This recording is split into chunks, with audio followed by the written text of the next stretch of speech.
Olá, seja bem-vindo, seja bem-vinda ao Alesc Cidadania de hoje, que recebe a deputada Janaína Pascoal e também o nosso convidado em tela, que já vai entrar aqui para falar com você sobre o projeto 55 de 2022 e que a deputada vai detalhar com a gente e a gente vai entender melhor sobre esse tema. Deputada, bem-vinda. Muito obrigada. Esse projeto nasce, na verdade, de uma indignação antiga que eu tenho, de situações tristes até, velórios, enterros, no cemitério da Vila Formosa, no cemitério da Quarta Parada, onde até desde jovenzinha, andando ali, e eu sei que em outros cemitérios também, a gente vê às vezes buracos, literalmente, com cadáveres, com ossadas misturadas. Eu sempre achei aquilo muito estranho, e falava com os meus alunos sobre isso em sala de aula. Depois, outras situações também eu pude acompanhar. Eu sempre me incomodei, né, com aquele estado de coisas. Aí, mais recentemente, um dos dirigentes da Superintendência da Política Técnico-Científica mandou um e-mail para mim e trouxe uma situação prática. Ele falou: doutora, nós estamos com muita dificuldade em fazer perícias, extrair DNA, né, para fins de investigação de paternidade pós-mortem ou com a pessoa já falecida, porque depois de um tempo a pessoa é exumada, né, e é colocada num ossuário geral que não tem identificação. Então a gente não sabe, né, de quem são aqueles restos mortais, como extrair o DNA. Aí eu falei, bom, eu já tinha essa preocupação, o senhor trazendo uma situação prática, né, vamos pensar num projeto. Daí é que nasce esse projeto, tá? Num primeiro momento, eu pensei em fazer algo mais extenso, mais amplo, mudando de maneira mais incisiva o Código Sanitário, prevendo novos prazos, tratando inclusive de cremação e enterro de corpos de pessoas mortas em situações suspeitas de crime, mas eu achei melhor não mexer nessa seara, que envolve também questões religiosas, né? Minha ideia seria não permitir a cremação de corpos de pessoas mortas em situação de suspeita de crime, porque se você crema o corpo de alguém, por exemplo, vítima de um homicídio ou de uma lesão seguida de morte, você está, na verdade, acabando com o corpo de delito, né? Dificulta muito uma exumação para fins de fazer uma perícia, uma nova verificação. Mas proibir cremar ou proibir enterrar, isso mexe com a religiosidade. Eu decidi fazer um projeto mais restrito, a identificação das ossadas, primeiro para a dignidade, né? O respeito aos mortos é um valor a ser cultivado. As civilizações nascem, né, do respeito aos seus mortos, o respeito à dor da família, mas, e esse é o objeto principal do projeto, possibilitar que aquele corpo, aquele osso, né, seja utilizado para extração de DNA para fins de verificação de paternidade, entendeu? Não sei se eu resumi bem. Muito bem, a gente vai chamar o nosso convidado que está em tela, perito do IML, João Carlos, com a gente aqui. Seja bem-vindo, muito obrigado pela sua presença. Tudo bem, doutor doutor João? Boa noite a todos. Prazer em conhecer a deputada.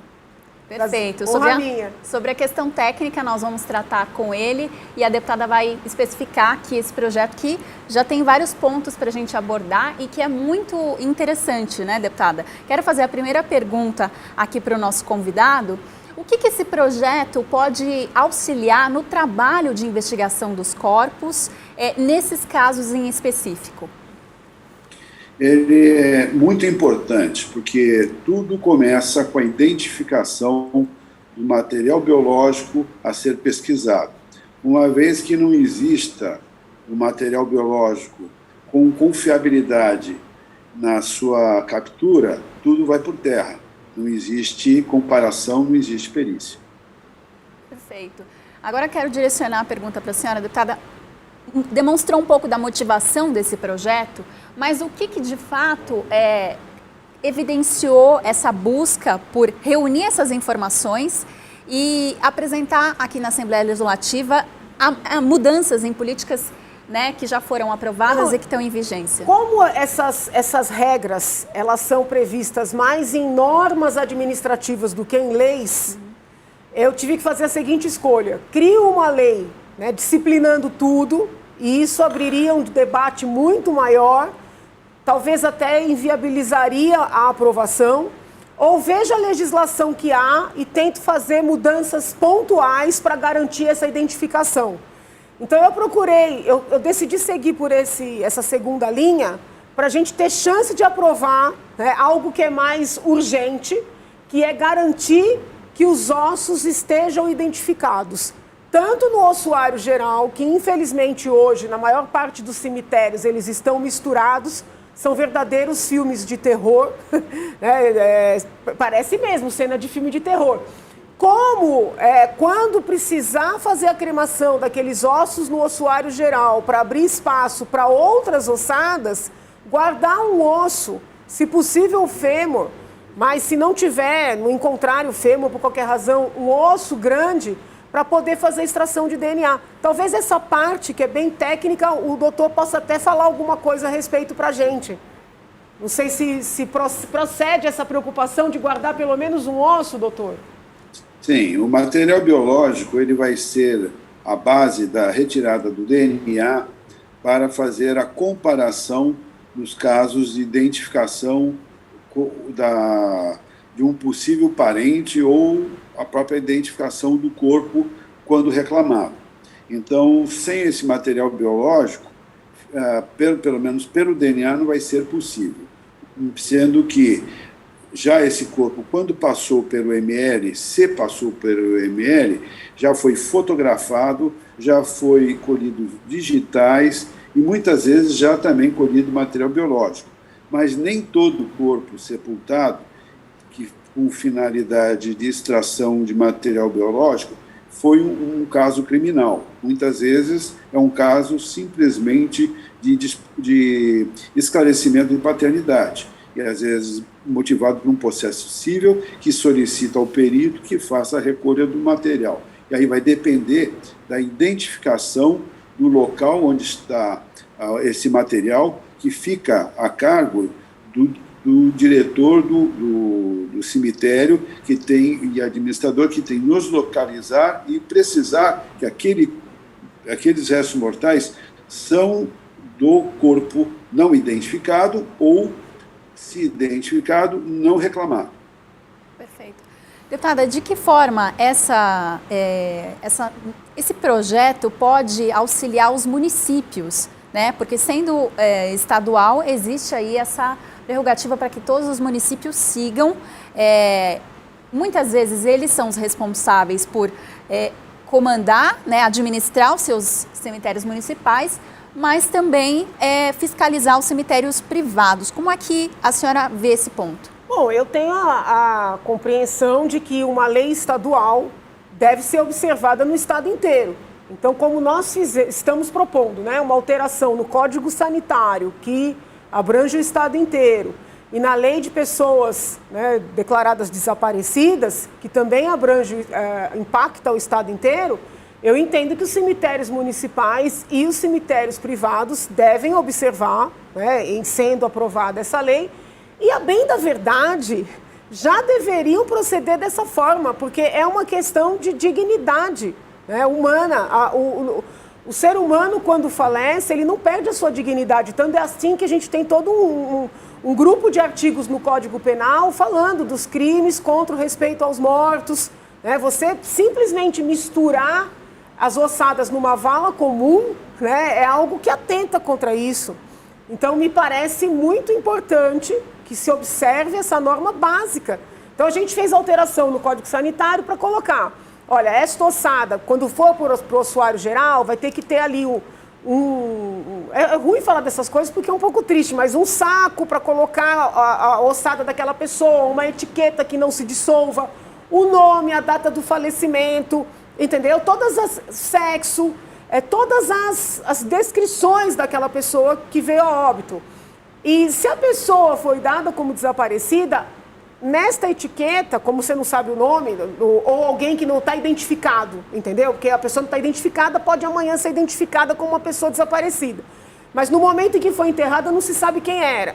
Mas algumas coisas são sabidas. Onde faleceu, que data faleceu, o sexo, tudo isso tem que estar na etiqueta, para facilitar, num primeiro momento, a investigação de paternidade ou mesmo a investigação do que aconteceu. É muito básico. Eu lembro quando eu dava aula de segurança pública na faculdade, que eu falava, gente, tem coisas tão básicas que a gente não faz. Você querer convencer as pessoas de que é importante fazer a preservação do local do crime, chega a ser risível, porque é básico, entendeu? É básico o cadáver estar identificado, né? É básico você ter um livro com registro de quais corpos foram exumados, colocados no ossuário geral, e se houver uma cremação para abrir espaço, quais ossadas foram cremadas, entendeu? Eu acho que isso é básico. Agora, se não estão cumprindo, se não estão fazendo o que é básico, precisa de lei. Na verdade, as leis existem para isso, né? Para impor aquilo que a racionalidade deveria levar as pessoas a fazerem por conta própria. Mas eu queria só explicar para o professor que aqui tem 2 telões em que o senhor aparece. Então eu fico olhando assim porque o senhor está dos 2 lados. Viu? Não estou virando a cara para o senhor, não. Posso fazer uma pergunta ao professor? Claro, deputada. Professor, eu não coloquei neste projeto, como eu disse no começo, para evitar muita polêmica, porque a casa aqui já é polêmica. Se a gente não tentar facilitar, nada anda aqui, nada é aprovado. Mas o senhor vê lógica nessa minha preocupação de pensar em proibir a cremação de uma pessoa morta em uma situação suspeita? Ou o senhor acha que seria radical demais? Nós, já no ML, como solicitar se pode cremar, quando a causa da morte é duvidosa, nós, peritos, já contraindicamos a cremação. Muitas vezes essa cremação é conseguida via judicial, e aí foge a nossa competência. Mas eu estou totalmente a favor que os corpos que tenham qualquer dúvida no esclarecimento da causa-morte sejam cremados até que seja resolvido ou esclarecida a causa-morte ou a identificação. Quero estender, deputada, só nesse sentido. Isso se estenderia, por exemplo, para um criminoso, se porventura a família for optar por cremar uma pessoa que morreu enfim, sendo investigada por crimes, alguma coisa nesse sentido. Isso caberia também? Como é feito hoje e se, como vocês indicam hoje, e se o PL prevê isso também, deputada? Não, o projeto não trata disso. Como eu falei, eu preferi simplificar e garantir o básico, que é a identificação dos corpos, do que abrir um leque de discussões que talvez fizesse com que isso nunca andasse nem entre as comissões.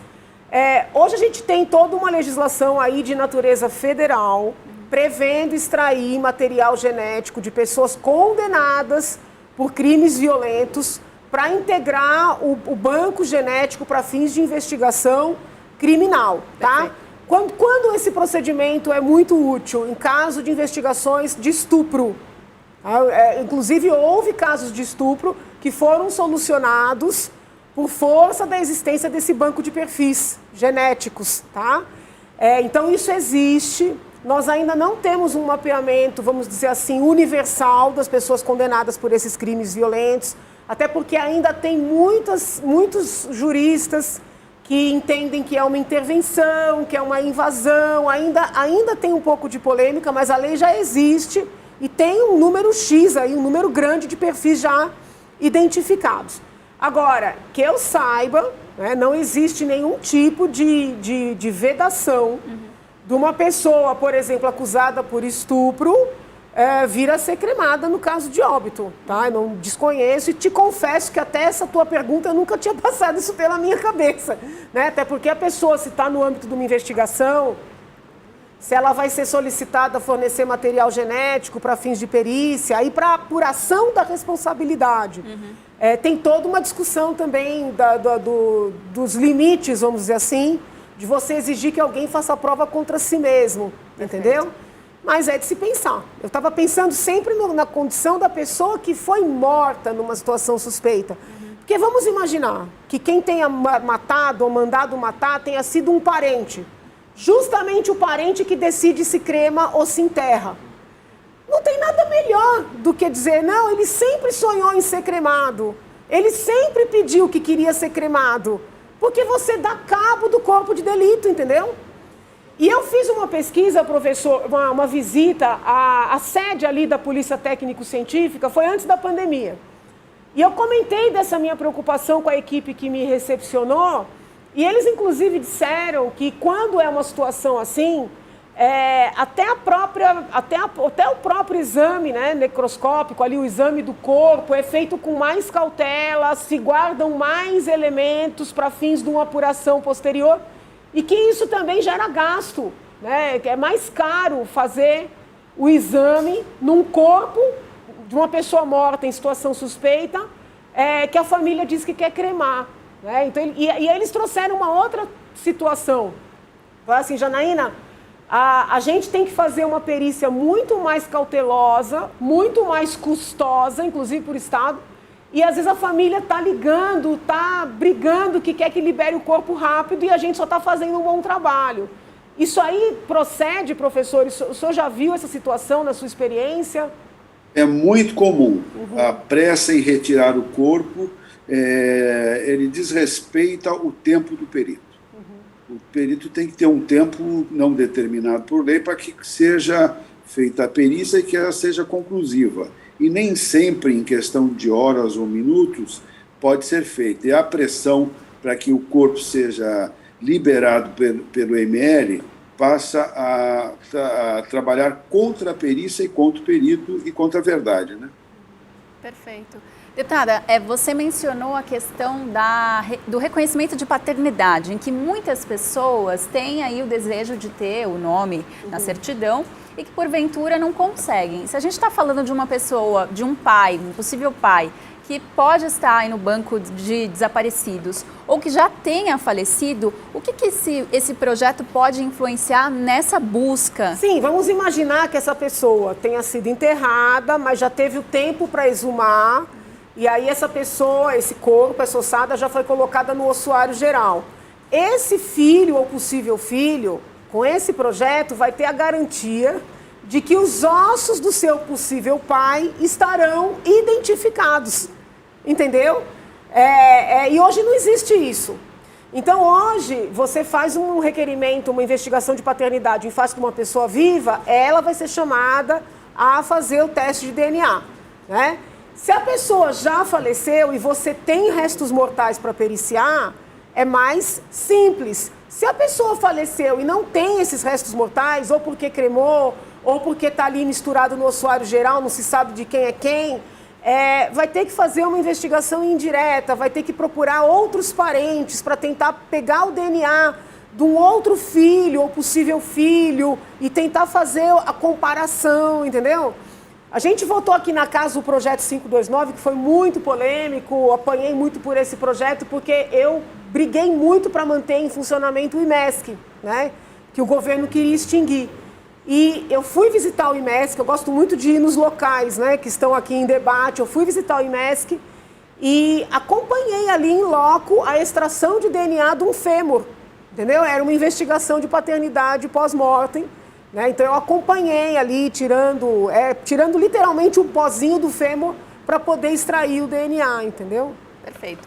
Bom, como a gente estava mencionando aqui antes do programa, hoje, como funciona, deputada? A família enterra o seu ente em um cemitério municipal ou particular. Depois de um determinado período, ele vai para a ossada comum ali, né? Se a família não faz essa renovação, que muitas vezes é paga, até mesmo nos cemitérios públicos, a pessoa pode ser lançada dentro dessa ossada comum e ali não vai saber identificar, né, quem é quem de fato. Além dessa preservação dos restos mortais, a gente tem agora uma prerrogativa para que haja a identificação individual. É isso? Sim, o que acontece é o seguinte, os cemitérios também têm um problema de espaço, né? Isso é uma discussão, inclusive, no mundo. E como né? a senhora mencionou, as ossadas visíveis muitas vezes nos cemitérios é muito por conta dessa movimentação dos corpos. Sim, você tira da sepultura, às vezes coloca numa gaveta, que é essa questão da renovação que você diz. Aí a família ou não renovou, não tem condição, ou já não tem mais gaveta, tira, coloca no ossuário geral. Ou muitas vezes ela não é encontrada. Identificada, não é notificada.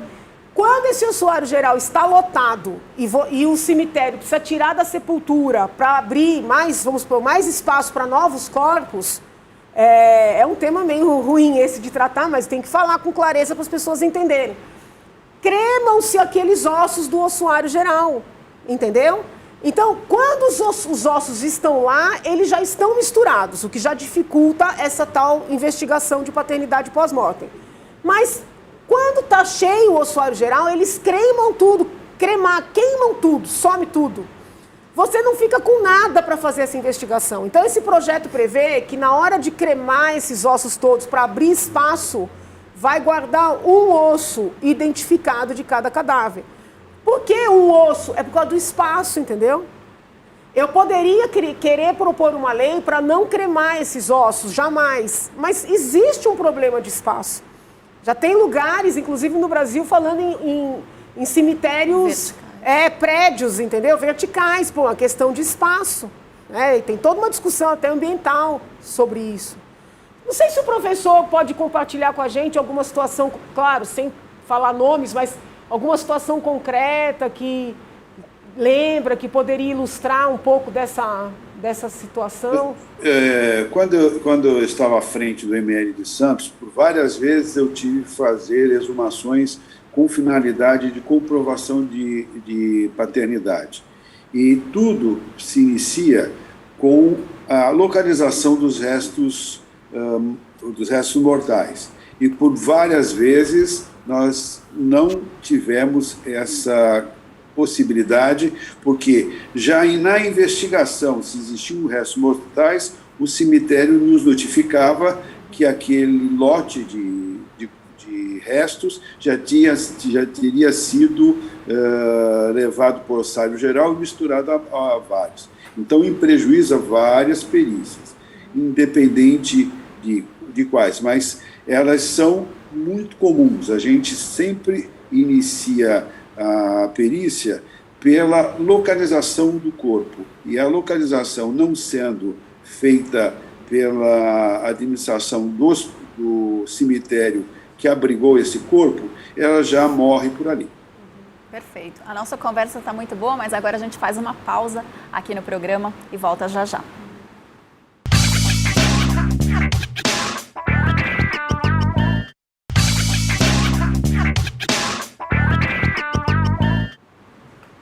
De volta com a Alesp Cidadania, recebendo aqui a deputada Janaína Pascoal, do PRTB, e também o nosso perito João Carlos, aqui em tela, conversando com você sobre um projeto de lei 55 de 2022, aqui da Assembleia Legislativa de São Paulo. Bom, retomando, agora eu queria focar no banco de dados, deputada, porque esse banco de dados já existe no Estado, né, para as pessoas desaparecidas, e essas informações dos ossos em que a senhora mencionou no bloco anterior, de pelo menos um osso, né, identificado devidamente ali com as suas informações, vão para esse banco de dados, é isso? Não. Eu quero deixar bem claro, né, quando nós estávamos pensando no projeto, houve a possibilidade, houve uma avaliação de prever que todos os ossos do ossuário geral seriam, vamos dizer assim, periciados para que essas informações genéticas fossem colocadas no banco de dados. Só que isso traria um custo muito elevado, né? O professor não vai me deixar mentir. Mesmo as perícias no IMESC, para as investigações de paternidade de pessoas vivas, levam às vezes 8 meses para fazer uma perícia, entendeu? Para sair um laudo. Toda semana eu recebo e-mail aqui de gente criticando, de gente reclamando. Então, assim, se nós criássemos essa exigência, nós prejudicaríamos as perícias que são com certeza necessárias, tá? Então, não é para extrair, não é para fazer perícia genética em todas as ossadas, não é isso. é uma coisa muito básica, é colocar num saco com o nome, entendeu? Para que, se for necessário fazer essa perícia, nós saibamos onde os restos estão. O trabalho fique mais facilitado. Sim, imagina você, como o professor disse, você chega ali no cemitério, tem uma vala comum com vários esqueletos misturados. É absolutamente impossível, porque teria que fazer DNA de todos para saber, entendeu? Não dá. Então, só o que a gente está pedindo é o básico do básico, não é caro. Nós tomamos o cuidado de fazer um projeto que não vai ocupar muito espaço. É a dignidade da identificação da ossada, entendeu? É a dignidade, isso não... quando você faz lei, às vezes você tem uma lei moderna, né? Que essa ideia é uma coisa moderna. Às vezes a gente quer fazer uma coisa chique, fica caro e ninguém nunca aplica. Então eu sempre penso assim, como é o texto mais eficaz em todos os sentidos, é aquele que é mais passível de ser cumprido, entendeu? Então esse é o básico do básico. É identificar aqueles esqueletos, aqueles ossos que estão ali nas valas comuns. Quero fazer uma pergunta agora para o João. Pode complementar se o senhor quiser. O que a deputada fala tem razão, porque isso seria uma obrigação de quem tem a custódia do corpo ou dos restos mortais, uma vez que recebeu o identificado, ou pelo menos com número de desconhecido, número tal, ele tem que preservar essa identificação. Não caberia ao município ou à administração do cemitério desprezar uma documentação que obrigatoriamente é feita para que seja o corpo enterrado e seja posteriormente descartado numa vala comum, como se fosse lixo biológico. Perfeito. Eu quero emendar essa pergunta. Como é que o senhor avalia que vai ser essa adequação, depois eu quero a complementação da deputada, adequação dos cemitérios a partir desse projeto de lei aprovado, né, se for aqui pela casa, e como é hoje o trabalho do IML? Quais são as principais dificuldades encontradas nesse sentido, em fazer essa separação dos corpos, e em que eu tenho uma vala comum, eu preciso iniciar uma investigação que foi ali solicitada por um familiar, em razão do que quer que seja, inclusive de identificação de paternidade. Como é a dificuldade de fato e os custos, né, para se iniciar essa investigação hoje pelo IML? Olha, a adequação dos cemitérios, a proposta feita pela deputada é perfeitamente factível, sendo que alguns cemitérios já têm esta conduta, e não são poucos. Então, existe uma questão de metodologia e de se implantar um cuidado de se retirado de um lugar que já tem identificação, e mesmo que seja como desconhecido, número tal, da cidade tal, aquilo se passaria para o saco e ele seria acondicionado em sacos que precisariam ter um pouquinho mais de resistência. Isso seria possível. Agora, respondendo à sua pergunta, uma vez que não exista certeza que aquela ossada é do investigado, não se procede à perícia. Perfeito. A perícia precisa ter um ritual de custódia. Nós precisamos ter certeza que o corpo, o material a ossada a ser examinada é do suspeito da paternidade, porque o DNA é feito comparativamente. E se é comparativamente, eu não posso pegar 20 ossadas aleatoriamente para ver se alguma se encaixa ali. E ainda mais que essas ossadas são de pessoas que também não vão ter uma identificação realizada. Então, seria infundada qualquer perícia em cima de uma ossada que não tenha essa custódia bem feita pelo cemitério. Perfeito. Deputada, quer complementar? Eu queria só fazer um esclarecimento, que no começo eu mencionei os nomes de alguns cemitérios, mas eu recebi assim, notícias e reclamações de vários, inclusive no interior de São Paulo. Eu mencionei cemitérios da Zona Leste porque eu nasci e cresci na Zona Leste. Então, desde pequena, né, Então, eu mencionei, não é para desmerecer um cemitério ou fazer comparações. Existem, inclusive, notícias de vários no interior. E assim, gente, vamos falar, a gente propõe uma lei, é óbvio, a gente quer aprovar, mas o trâmite legislativo, ele é longo. Então, as pessoas que estão nos assistindo aqui, os administradores de cemitérios, as pessoas que lidam com isso, por que esperar a aprovação de algo tão elementar? Né? Por que não começar já, né, a fazer essa identificação, os senhores prefeitos, o senhor governador, né? Por que não já começar a implementar algo que é possível, factível, que vai trazer dignidade, a memória daquele falecido, a sua família, a sua descendência, né, no caso da necessidade da investigação, vai mostrar respeito ao trabalho dos peritos, porque é muito frustrante, acredito, para um perito chegar ali e se deparar com tal situação. Então, eu acho que não tem porquê. Óbvio, eu quero que seja aprovado, quero, porque a lei, tudo que está na lei é mais garantido. Mas não tem porquê esperar a lei ser aprovada para fazer algo que é tão claro, né? tão elementar. Agora eu quero complementar aí, já nesse assunto que a senhora tocou, como é que está essa adesão ao projeto, se é que a gente pode adiantar, enfim, das conversas com os demais deputados, para que, de fato, essa seja uma política estabelecida? Eu percebi o seguinte, geralmente quando a gente apresenta um projeto, um ou outro colega vem fazer um comentário, houve colegas que subscreveram, que apoiaram, né? Mas, assim, é um tema árido, é interessante, o projeto é simples, a medida é elementar, como a gente vem conversando, mas é um tema árido, falar de morte, né? Falar de cemitério, não anima muito as pessoas, não. É interessante isso. Então, por enquanto, não há grandes reações, nem negativas, nem positivas. Quem sabe depois desse nosso diálogo, os colegas comecem até a pensar nos cemitérios, nas suas cidades, entendeu?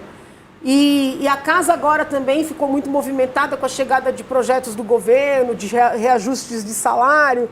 Então, isso acaba ganhando um pouco mais das atenções, mas eu quero crer, né, que esse tema tão importante em termos de dignidade não vai ser abandonado. Perfeito. Quais foram os setores que apoiaram a senhora nessa investigação, digamos assim, para trazer esse projeto para casa? A senhora falou que visitou... Eu sou professora de Direito Penal, né, desenvolvi na São Francisco, que é a Faculdade de Direito da USP, uma disciplina sobre segurança pública. Então, obviamente, a preocupação com a perícia, ela tá na minha veia, né? Fui uma das últimas turmas que teve aula de criminalística com o falecido saudoso professor Zarzuela, né? Que foi uma referência na área de perícias. Então, assim, eu sempre me preocupei com a qualidade da perícia. Tem essa vivência, né? De cemitérios, da minha vivência pessoal, e um perito, né, da Polícia Técnico-Científica, Dr. Guilherme, entrou em contato conosco e falou, estamos com dificuldades, eu digo o nome dele porque ele autorizou, está até no projeto, estamos com dificuldades de fazer algumas perícias porque isso está acontecendo, entendeu? Então, na verdade, ele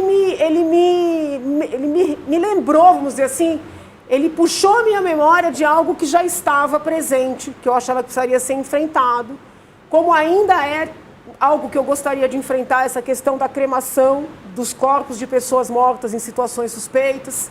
Tem uma outra situação que eu não sei se é da seara do professor, temos um tempinho ainda? Temos?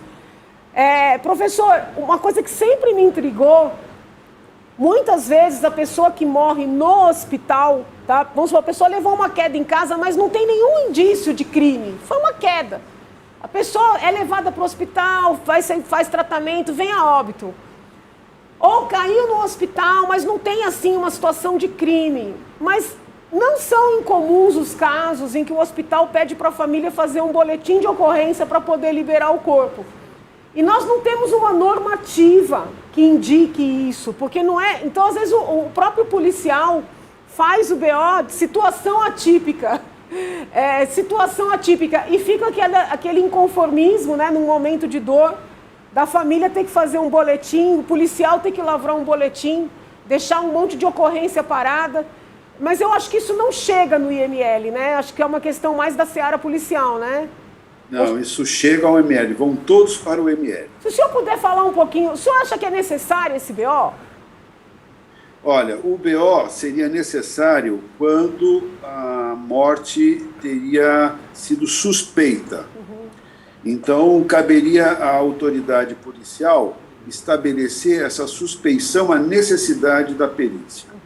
Mas, normalmente, existe a omissão também por parte do profissional médico em atestar o óbito e dar a causa-mortes. Então, passando essa incumbência para a delegacia, no sentido de esclarecer a morte, que entraria para o ML como uma morte suspeita.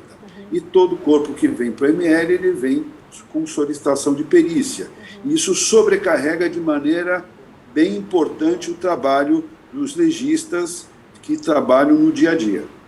Seria interessante, por exemplo, um projeto de lei dizendo que pessoas mortas em situações não suspeitas não deveriam passar pelo IML? Algo do gênero. Claro, tem que pensar num texto adequado, mas seria interessante? Isso. E essa normativa existe já por força de uma DGP, se não me engano, a DGP 10, em que normatiza o que seria morte suspeita, o que seria morte não suspeita, mas põe a cargo do delegado de plantão decidir se existe a necessidade da perícia ou não.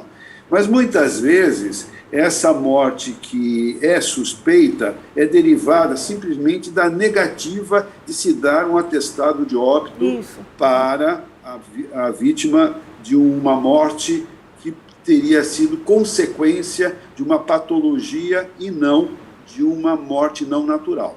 Então, talvez no caso comum é a fratura patológica de fêmur por osteoporose, onde a pessoa tem a fratura andando, cai ao solo, fica internada e depois 15 a 20 dias ou mais vem morrer de infecções secundárias e doenças concomitantes que há tempo.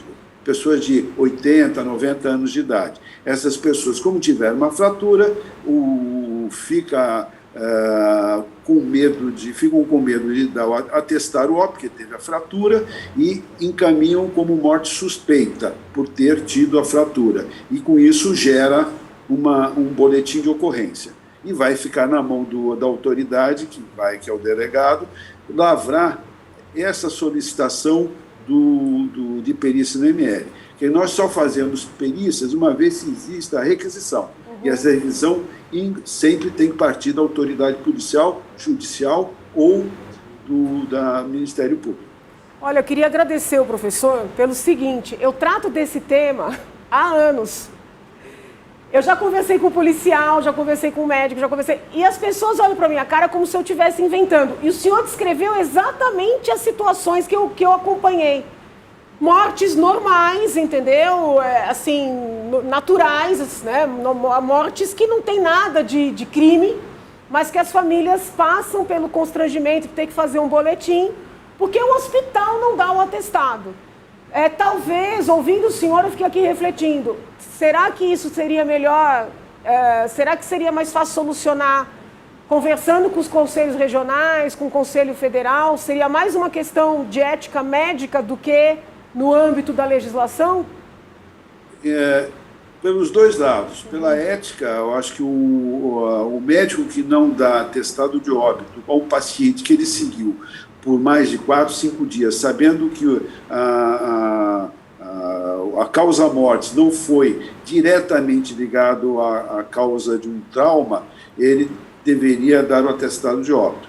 E, por outro lado, também existe a normatização da suspeita, né?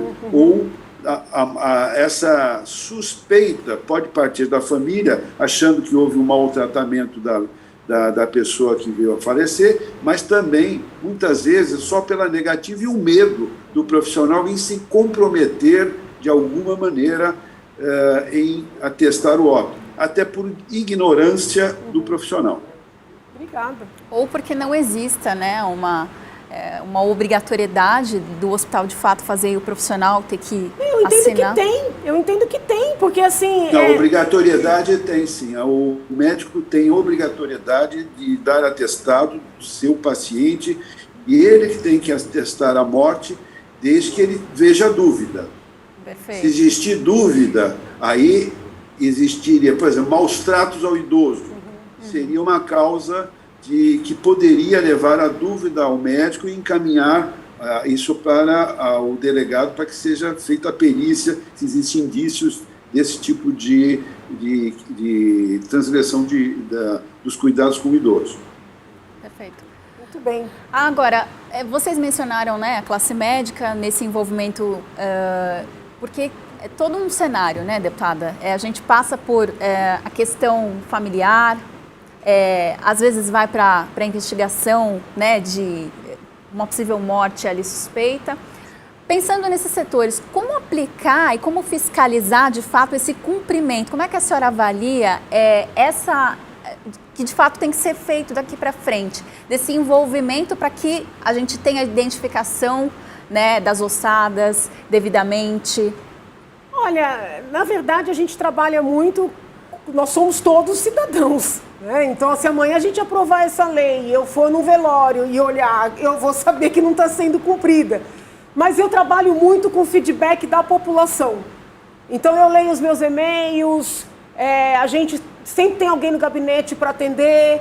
Então, as demandas, as denúncias, elas chegam. Porque como elas são recepcionadas, elas chegam, né? E na medida em que esse tema está sendo aqui tratado de maneira mais ampla, e acredito que outros peritos que talvez ainda também não tenham vivenciado, serão agentes de fiscalização ainda que indireta. Não aquela fiscalização de chegar lá e dar uma multa, mas a fiscalização de dizer, olha, isso não pode ser desse jeito, isso impacta o nosso trabalho, entendeu?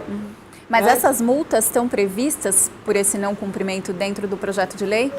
A gente não tem assim uma questão de sanção assim muito clara. A ideia é dar a orientação, a normativa, entendeu?